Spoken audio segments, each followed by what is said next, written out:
Giraffe and Bird by Rebecca Bender.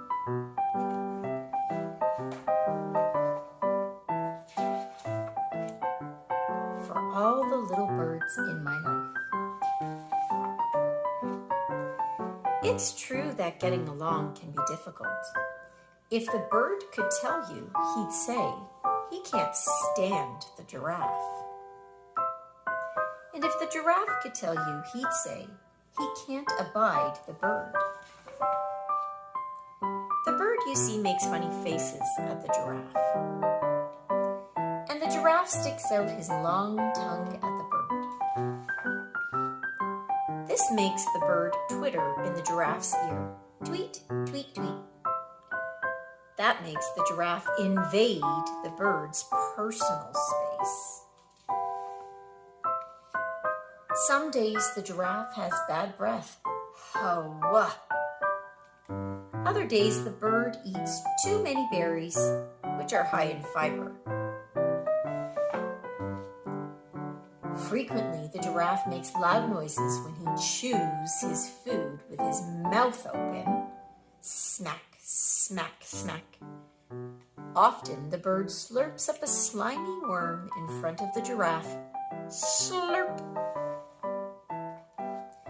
Sometimes the bird prunes his feathers just above the giraffe's head. Sniffle, sniffle. This makes the giraffe sneeze. Achoo! Each time the giraffe lets out a sneeze, the bird is blown right off the telephone wire. Flap, flap, flap. And every time the bird is blown off the telephone wire, he flies up to perch right on the giraffe's horns.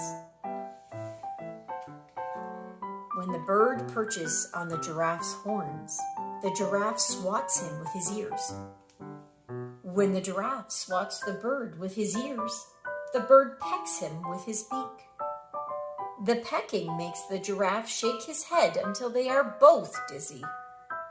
Dizzy and woozy, they both tumble to the ground. One day,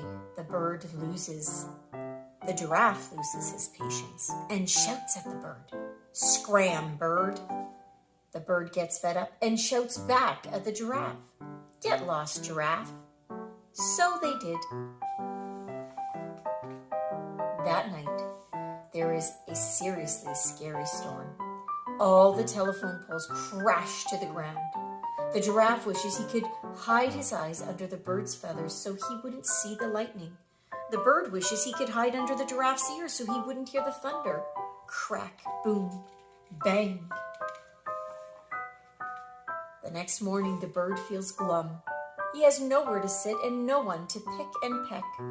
The giraffe feels lonely. There is no one to pester and perturb him. With no one around to pester him, the giraffe has time to think. The funny thing is that all the giraffe can think about is the bird. What can he do to bring the bird back? The giraffe agrees to help the telephone company for a while. He doesn't have to wait long for the bird to return.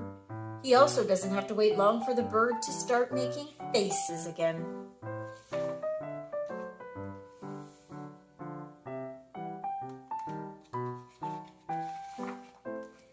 Now, it's true that getting along can be difficult. And if you ask these two, the giraffe might still say he can't abide the bird. And the bird might still say he can't stand the giraffe.